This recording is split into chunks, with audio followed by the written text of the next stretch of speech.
Yo, hold up. What's good, YouTube? It's your boy Thtman.x, and as you see, I'm back with another reaction video. And today, reacting to daughter lead police to mother's dead body. That's very, very sad. Damn.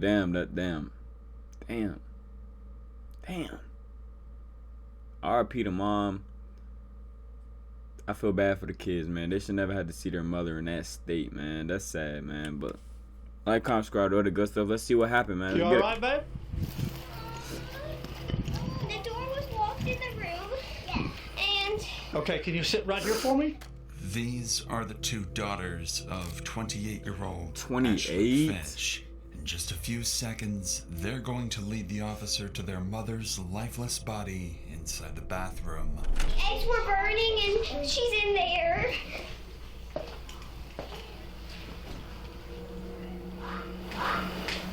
Oh, man. And as the oldest daughter... Hold up.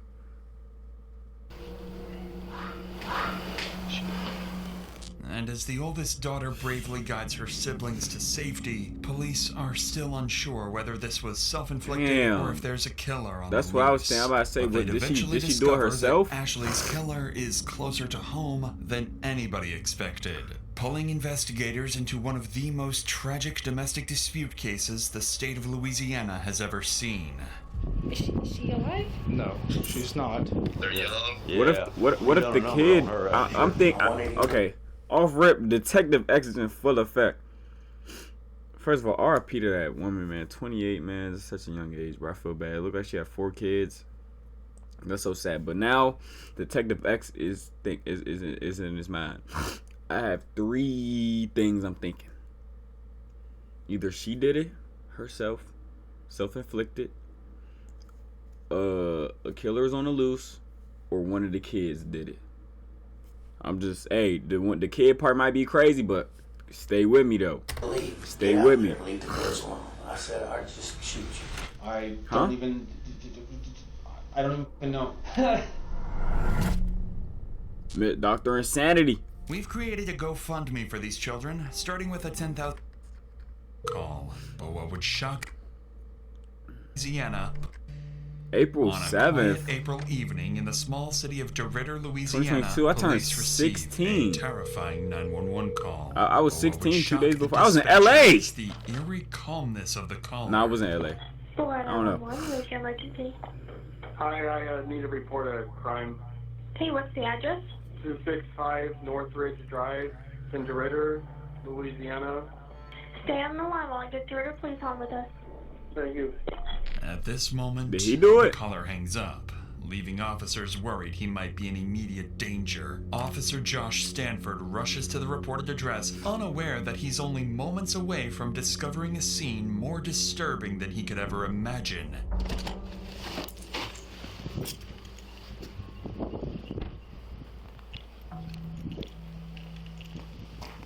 You alright, babe? Oh man. And Okay, can you sit right here for me? But like, Is anybody imagine, in like, there? bro, I feel bad for the kids that having to see their mom like that, bro. Okay. But that would drive me crazy. I don't know what I could do, eggs were bro. burning and she's in there. Okay, y'all come in here. Come right No, here. I don't want to go. Come here. Stay in here. Stay in here. Like, bro, they seen a mom like that, bro. 254 City. The woman has a single bullet wound to the right side of her head and Oh. appears to have been dead for some time. Yet the male caller is nowhere to be found. But then the officer remembers there are still 4 young girls nearby who have just lost their mother. Come here. Come here. Come help me. Come help me. Do you know these children? Yes, they're her neighbors. Okay. Yeah, like Maddie. You got parents here? Bro, oh my goodness, Huh? man. Can you take them to a secure place for me? Was there anybody else here, baby? I don't think so. I don't know. Bro. In an unimaginable act of courage, the eldest Nah, I ain't gonna daughter lie, guides that her low-key younger hurt my siblings to feelings, but they're safety, so young. leading them to the neighbor's house. The neighbor bravely takes in the 4 traumatized children, who would later turn out to be instrumental to the investigation. Officers head back inside to try to locate the caller, completely unaware that he's the one who pulled the trigger. For real? Is there one victim or 2? I'm at Northridge. City, do I have one victim or 2?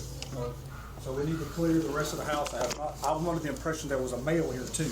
But you could, listen, I'm about to say, like, that would be some suspicion, like, off rip though. Like, bruh, that called, you're reporting a crime, and then you go, you know what I'm saying? Then you just, you gone?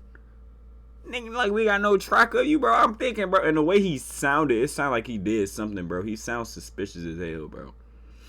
I don't know, bro.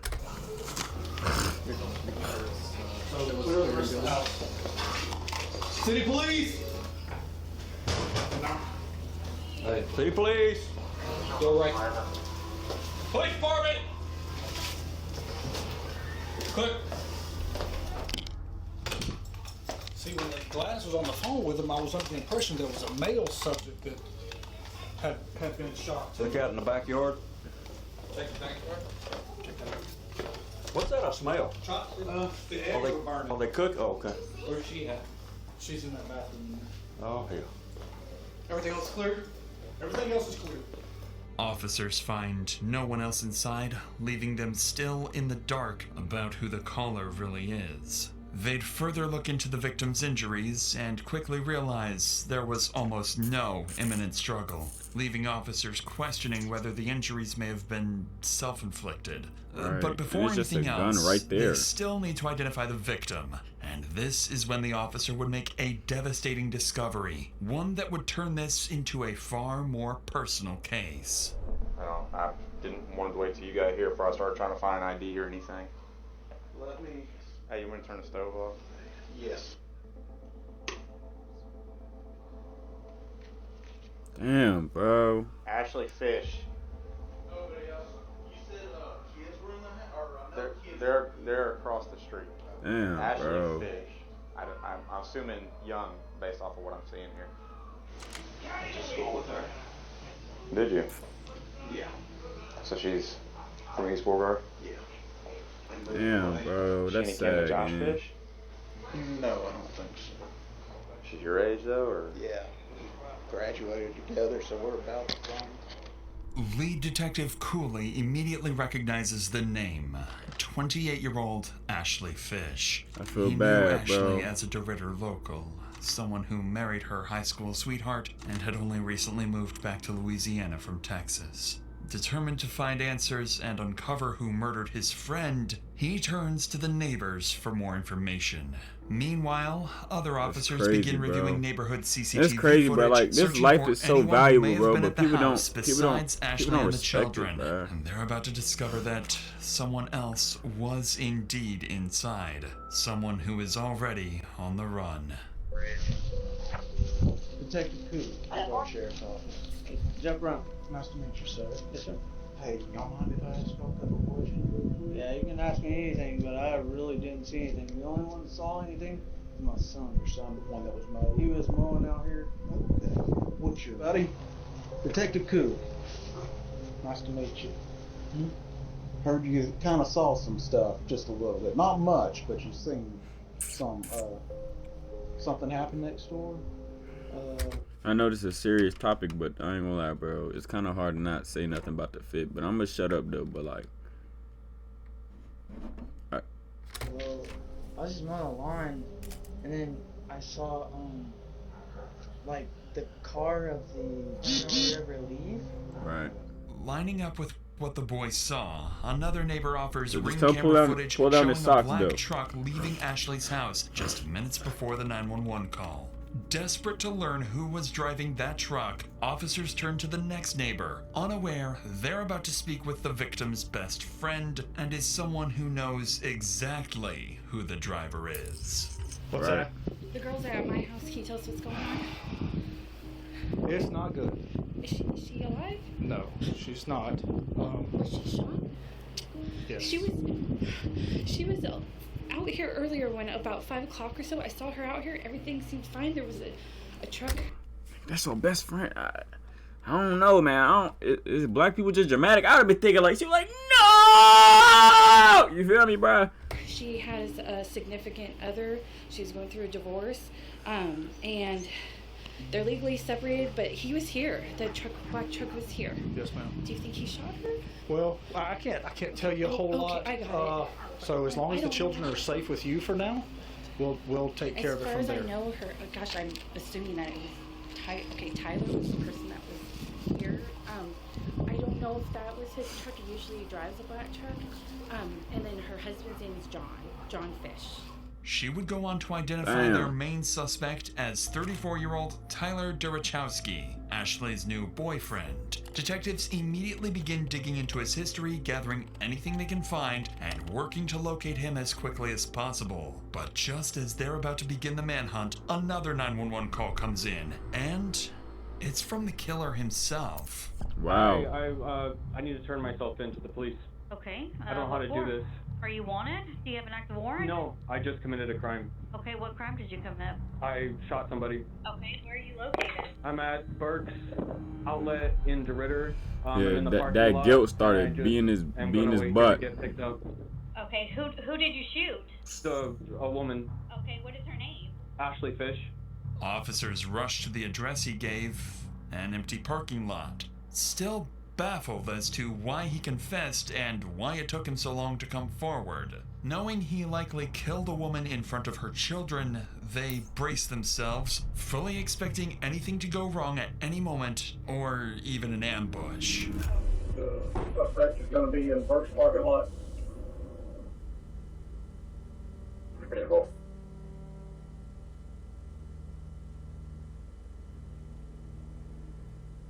Okay, so the easiest way to do this is sit down on your butt and just turn your legs in, okay? I'm about to say, yeah, you could tell, bro, that conviction was probably whooping him, bro. But like, what made you do that, though? With the main suspect arrested, officers have no idea.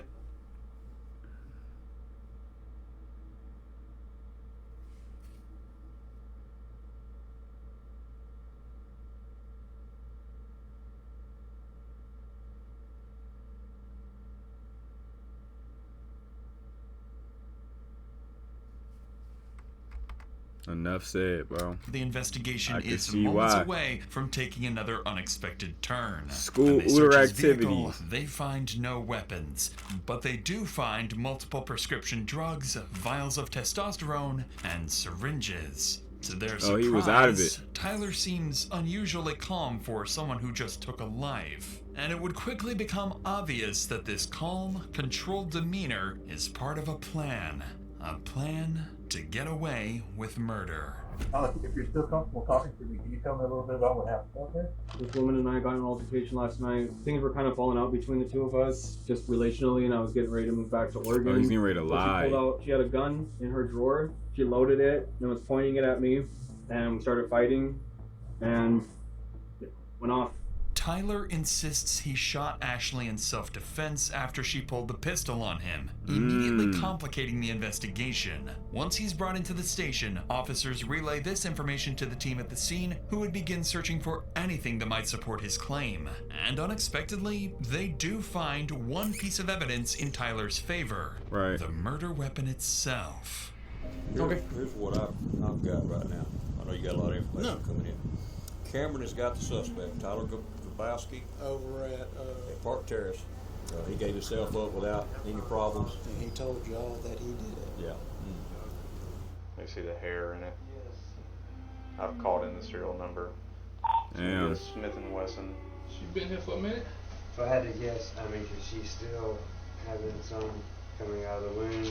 She's still pretty warm, and if I had to guess, I'd say it's been between 45 minutes and an hour and 20. Damn. Well, that sitting right there? Yes. Alright, so once they run the strip, we back out and we get a search warrant. Is that a 40 caliber? Man, that's sad, Detectives bro. still find no evidence of a struggle, but they do discover something unexpected. After running the gun's serial number, it comes back not to Tyler, but to Ashley herself. Damn. Meaning his version of events may not be entirely false. And with that, investigators begin to grasp just how little physical evidence actually ties Tyler to the shooting. They then finish processing the scene, sending Ashley's body for autopsy and her phone for forensic examiners to be unlocked. Shortly afterwards, the grandparents arrive at the scene to pick up the 4 traumatized children into their care. It's at this point that it becomes clear. The oldest daughter witnessed something she will wish she never had. I've got some grapes and some strawberries. Yummy. Yummy. Are y'all hungry? The one you want to talk to is Riley. Yeah, she supposedly told my wife. That's sad, bro. That she saw something and she didn't want to talk about it. Hey, my babies. Hey. Popo. Bye-bye. Hey, baby. Here, I'm gonna pick you up. Bye, Alexis. This brings a small sense of relief to the officers, knowing the children are finally away from the horrors inside. But Right. now comes the most difficult part. Calling Ashley's ex-husband, John, and informing him that she is dead. Lead Detective Cooley asks John to come to the station for questioning as soon as possible. And while Tyler anxiously waits for his chance to speak, detectives make a deliberate decision to start with John instead. But the longer Tyler waits, the more agitated he becomes. Right. And by the time they will finally sit starting to down think. with him, he will snap. I've never had someone do that to me. I've never had someone get that mad at me that they load a weapon. 1 hour after Ashley's deceased body He was started to discovered, think. John arrives at the station. John Smart plan by the explains that cops. he You and have him sitting and thinking in his thoughts. Know what I'm saying? You drive him crazy. But I don't know, though. I don't know who to believe at this moment, bro. We're just gonna have to see, man. Ashley were together for over a decade. Damn. They had their first child young and went on to raise 4 beautiful daughters. Wow. For the detective, one question matters most. What does John think of Tyler? Is he capable of hurting Ashley, or was he simply in the wrong place at the wrong time? But before that, something else weighs heavily on John. He still has to explain to his daughters why they will never hear their mother's voice again. I just want to let them know that she's no longer with us. Mom's no longer with us. She's an angel now. Yeah. The 6-year-old and the 4-year-old, they don't really know. They're kind of like, oh, she's an angel. They're going to talk a little bit about it, and they're more concerned about how she's flying and everything. Right. Right. I don't know what she's seen or not, but that's got me real bent out of shape, On that devastating note, the detective would shift the conversation to the final moments leading up to Ashley's death. Tragically, Ashley seemed to sense that Tyler might harm her, and just moments before she died, she would make her final cry for help. When I see that, he's calling, what runs through my head, and it's great. We got some bull crap. We got some bull crap. They're in some kind of argument, and they're trying to drag me into this, and I don't want to be part of y'all's drama. I don't want to be part of y'all's drama. Nothing in the past has ever felt like there was anybody in danger. Talking to my kids. The kids never told me anything.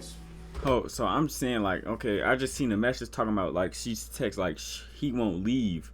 So do y'all think that she probably pulled the gun to scare him away, but then it backfired because his life is threatened now that a weapon is pointed at him, and he don't know what she thinking. So he probably, okay. I don't know. Bad around the house. I So don't I'm know. not really Am I feeling cooking? And dude, all this time, I text back, I'm not trying to get in y'all's drama. That's when she texts, he won't leave, I know. As soon as I got that, when I actually looked and seen that he's not leaving, I called. She's like, hello. And the first thing I go, what's going on? He's mad because he's got to leave. And I said, are my kids okay? Are my kids safe? She said, yes. Because I was a little concerned, but I wasn't like super, I'm just ready for him to leave, like, hung up. And then I texted her, said, talk to my kids, please, at 6:55. I just couldn't get a hold of her, and I was like, this is weird. This is just, it was just odd. This is the moment. At 6:55 p.m., John lost all contact with Ashley, and with it, the hope of ever rebuilding a future with her. Shortly thereafter, Detective Cooley wraps up his interview with John, who has made one thing clear. Ashley was a loving mother, incapable of harming anyone, and she deserves justice. Still not ready to begin Tyler's interrogation, fully aware that physical evidence against him is alarmingly weak, the detective instead brings in Ashley's other relatives to give their statements, hoping to better understand Tyler's character and whether he truly is a cold-blooded murderer. And it doesn't take long for one thing to become clear. Every one of them deeply distrusted Tyler, to the point of even threatening his life, fearing he might one day snap and hurt Ashley. You know, I did threaten him. You know, I wanted him to leave. Get out there. Leave the girls alone. You know, I said I'd just shoot you. You know, but I didn't, you know. And I went home, and my wife and my daughter, you know, they talked some sense into, you know. But, I mean, thoughts crossed my mind hundreds of times now, you know. If I'd have carried that out, I know it's bad, but they'd had them on. He's there, and he comes out, and I think he shook my hand, and I'm like, you know, hey Tyler, nice to meet you. So nobody liked this guy. He just goes straight in the door and picks up Ashley's guitar and goes and hikes his leg up on the damn trampoline and starts looking at the moon and playing guitar. And I'm like, Ashley, what the f is he doing? Can we just go inside? I don't want to hear this prick playing or something. You know, just something. He stops and he come over there to pull us apart. And I just rear back and punched him in the side of the head. And I had told her he needs to go. So none of these guys like them. So get him on the road. So was it like back against the wall? I don't know, man. It's like none of them like them though. But if I'm in that situation, bro, I guess he's probably thinking like, he needs to go. You know. I guess he's thinking like, bro, this is our relationship. I don't care what your family think and stuff like that. But like, bro, if they're all against you, gang, I ain't gonna lie, bro. Just step, bro. I know they wouldn't like me. He's like he's lighter than me, but he got a little tone in him. I know they probably would not like my ass. I could have been the nicest guy in the world. They probably would not like my ass. You need to get this done and get it done. Get him on the road. You know, last couple of weeks she told me she had made her decision. He did have to go, and this time it was for good. She said, I will be alone. And then this other guy, and I talked with my wife about it. I said, I don't understand why somebody that supposedly has got their living already set, you know, they ain't even got to work for a living to start seeing somebody that has 4 kids. He has no kids. I said, the only thing I can think of is maybe he's a damage.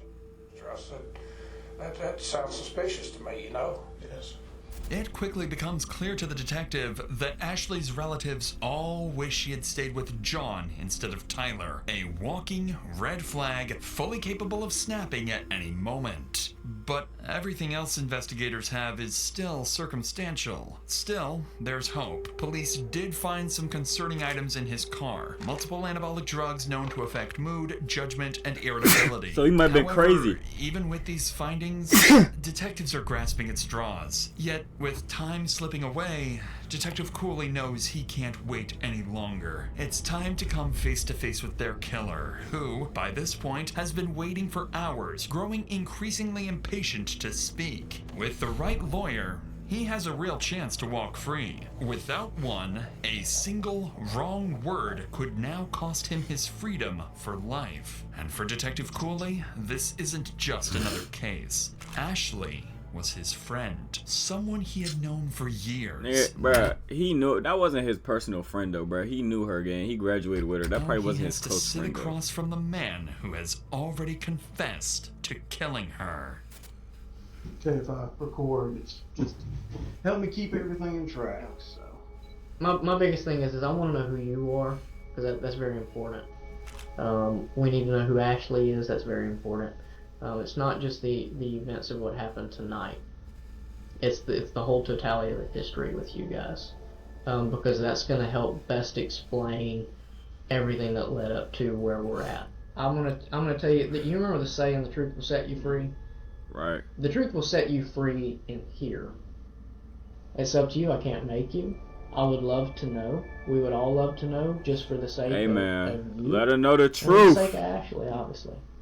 I mean, I feel like giving a statement just because I'm here. I don't know how long we wait for a lawyer to get here or whatever, but I just wanted to talk about what happened, tonight. So I don't know if that's, I think it's important Okay. because right now we've got. Nah, bro, wait for a lawyer, gang.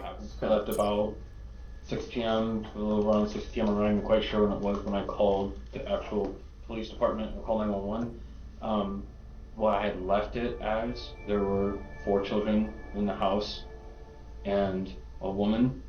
From the outset, detectives suspect Tyler has a plan, and that turning himself in may Right. have been his first step in trying to appear more innocent. And as the interrogation unfolds, that plan becomes crystal clear. Everything that happened that night was, according to him, Ashley's fault.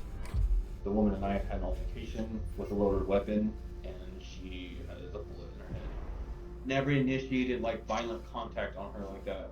I'm not the one that pulled the gun. I don't have the gun. I don't want the gun. I don't want to in disputes with a gun. Right. No intention to shoot actually. No.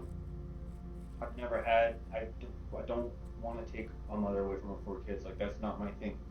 I closed the door. I locked that bedroom door to the bedroom so the kids don't go in there. I had emptied out the gun. It was empty, and I left it there. And I went out. I didn't know what the fuck to do. I'm sorry. I wasn't perfect. The kids were there. So why did you say no? But now I'm thinking he said he committed the crime, and he said that he shot her, but now he ain't never touched the gun. Detective X, man, hey, I might sign up for the police committee. I might be Detective X in full effect. I might be a detective because I just pointed that out so quick. Hey, bro, 100 years. My bad. There's a 9-year-old there that's really responsible and was watching the kids. The neighbors were outside across the street, or I had seen neighbors outside at one point across the street. I felt like I just needed to go and be like, this just happened. So I drove to the parking lot down the street and just called 911.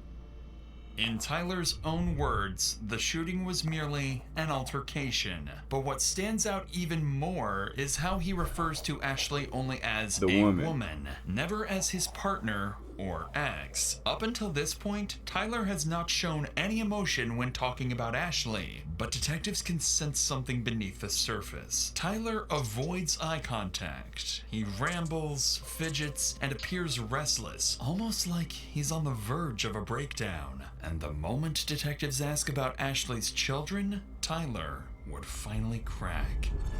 And she's got how many kids? 4 kids. 4. She's got That's 4 what kids, that's yes. what I was told. Yes. Okay. Do you know their names and ages? Yes.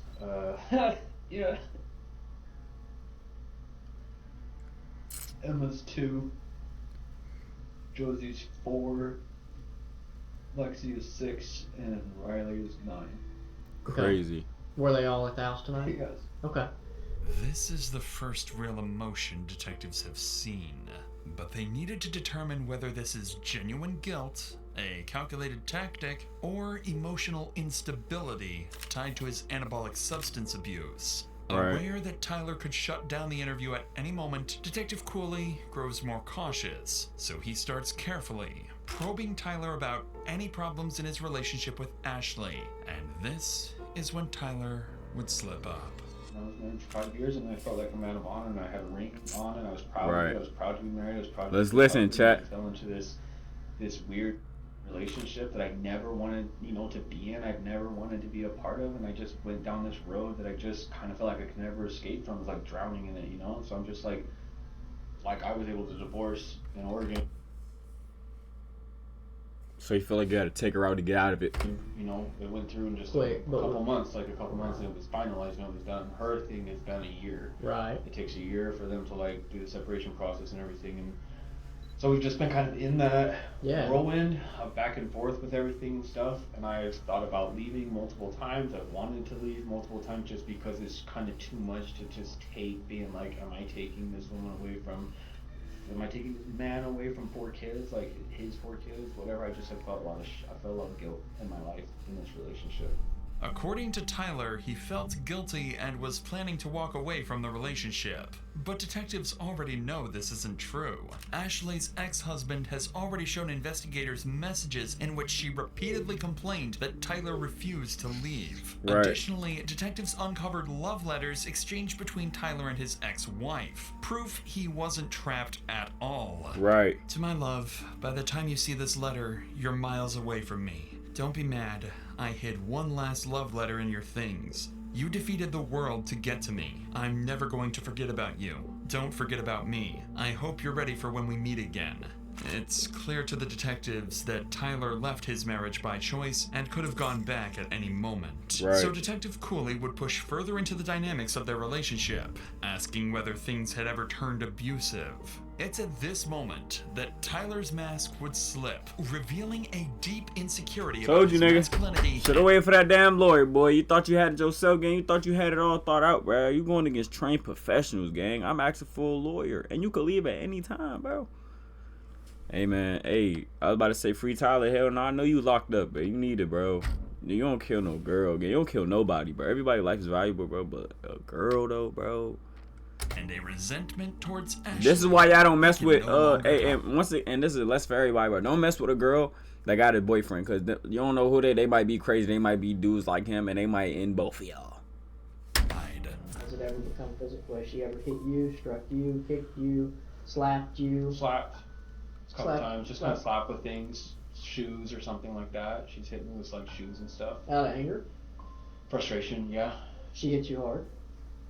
I mean, just like I don't want to sound like a I mean, she just slapped me with with her like slippers. We're talking about it's kind of like that across when she was mad about something. Yeah. Okay. So, like the way I picture is like if my wife's agitated with me or aggravated with me, she pops me with something. Yeah. Are we saying something like that, or are we saying she aggressively pops you with something?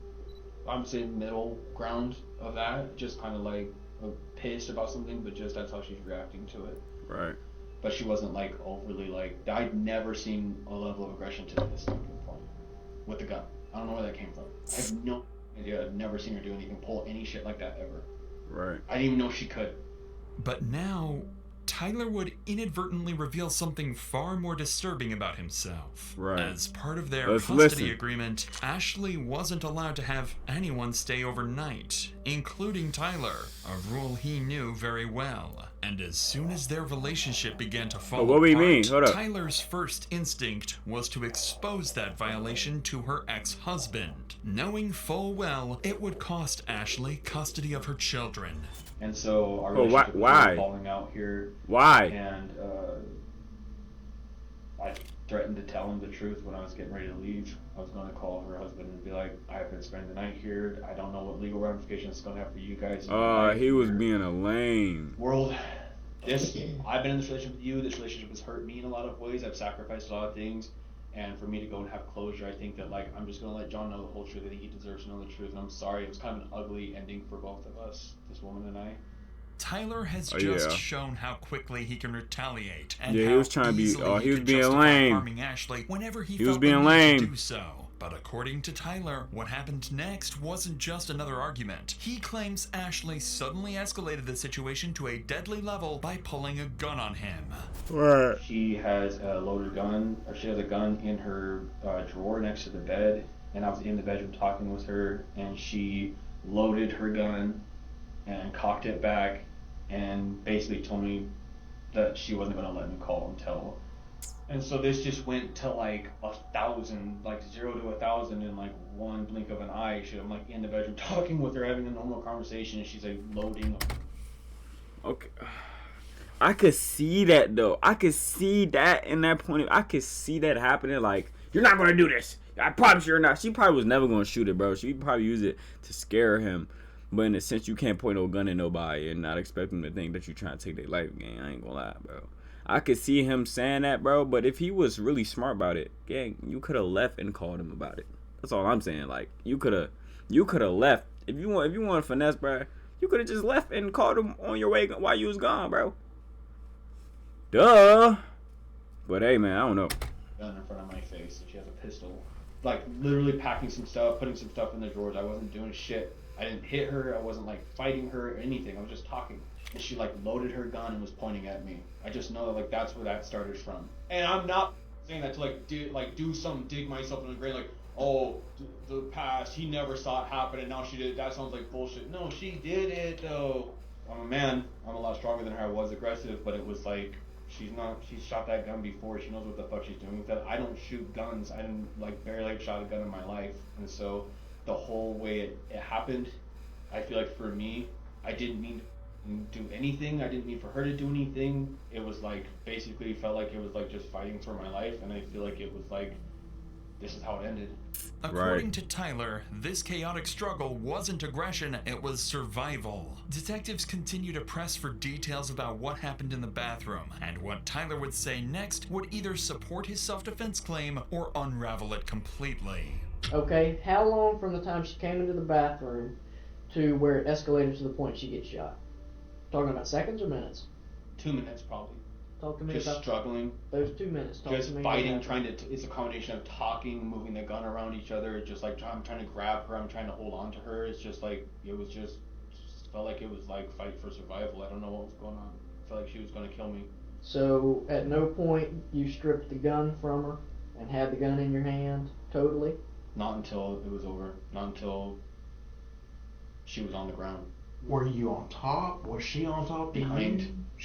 You were behind, like kind of like this, like kind of trying to do like a chokehold shit thing or something. She was like trying to get the gun to me, so it was just in our general facial areas. Okay. After the shot, what happened? Okay, I see what he's talking about now. Okay, I can get it. I get what he's saying now, cause she did get shot in the side of her head. So her assuming that bro was probably back there, she probably hit herself. Damn. His story might be lining up. I stood there and I couldn't believe what the fuck happened, and the first thing I thought of was, I have to call somebody, I have to get someone here. I have to stand up for what I've done. Tyler is becoming increasingly more agitated, forcing detectives to call a short break, concerned that pushing any further would cause him to shut down completely. But the moment they step outside the interrogation room, everything changes. New evidence comes in, and it directly contradicts Tyler's story. Bam! Tyler claims Ashley had the gun in her hand, and they were fighting over the weapon. But when Ashley's body was discovered, her phone was still in her right hand, her dominant hand, meaning she hadn't been holding a weapon in the moments before she was shot. Then came the most damning detail. Ashley's hair was found inside the barrel of the gun. Combined with skull fracture patterns, it proved the weapon had been firmly pressed against her skin when fired. This wasn't self-defense. This was a cold-blooded execution. This was exactly what detectives needed. Armed with this evidence, Detective Cooley re-enters the room, and this time, he's ready to confront Tyler about his story. But to the detective's surprise, his controlled demeanor has disappeared, and Tyler is about to lash out. Right. Well, do you feel like it probably just got out of hand? Yes. I think our whole relationship was out of hand, and I think that I've never had someone do that to me. I've never had someone get that mad at me that they load a weapon in their house. The kids were asleep, it was 2 nights ago, and she cocks it back and she's standing there like all cocky looking at me like she's gonna, like she knows what she's gonna do with it. I mean, why not, if this lady's got a gun, why not just get the hell out of there? Because she had never done anything like this before. The other night, 2 nights ago, I don't even know why I let that go. I should have left the house. I guess, is it fair to like say I was afraid for my life though? Yes. Like, is that fair to say that? I mean, I feel like the cop out there was like, you're a big dude, and I feel like it's not fair if it's like, you look like you could handle yourself, you could have just like punched her in the face or like kicked her or something or like done something, and I'm like, I don't know, man. One bullet goes off and you're fucked. Yeah. So I just felt like it was like, for me, it's not about that. That's right. It's about it was a fight for literally like, I don't know what the fuck she's gonna do. She threatened me that night, so now I'm just like, I don't even know.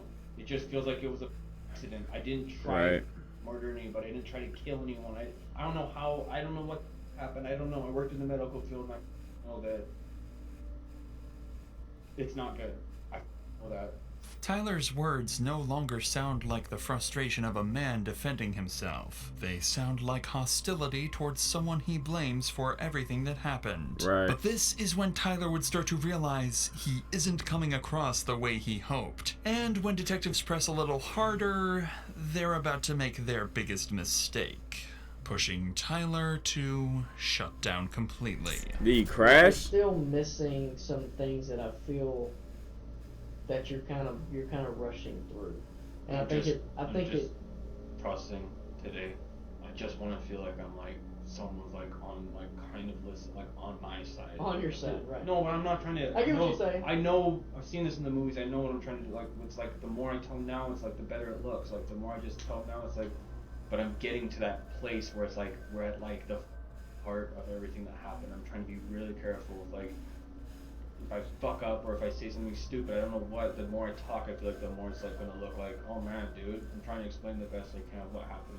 Right now, the whole world, if they know what just happened, is probably like, that guy's a piece of shit. So I'm like, feel really alone where I like don't have anyone. My family's not here. No one's here. I understand that Ashley's not here either, and I'm trying to process that shit right now.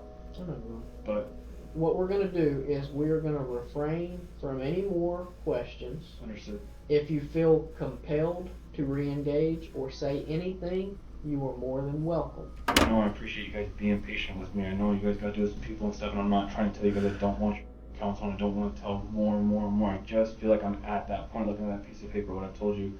I want to be able to tell someone that's like, I'm kind of like sitting here going like, I hear what you're saying, I hear what you're saying. You think he's trying to guilt trip? You think he's trying to like, you know what I'm saying, make him feel like right now, and I appreciate sympathy? it, but I need someone else that just feels like it's like, does this, man.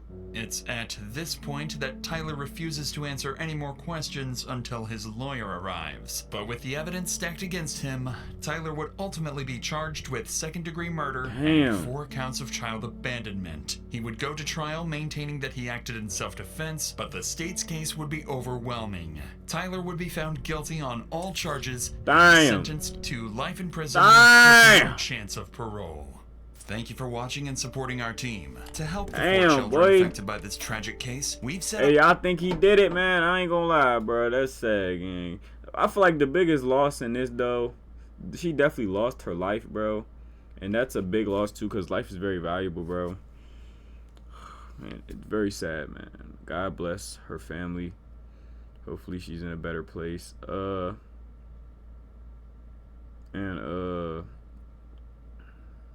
Yeah, bro. Hopefully Tyler, if Tyler did it, I guess he did it. Hopefully he repents for what he does, bro. And just turn to Jesus Christ, bro. You know what I'm saying? You made a very big mistake, bro. You took a life from the world, bro, but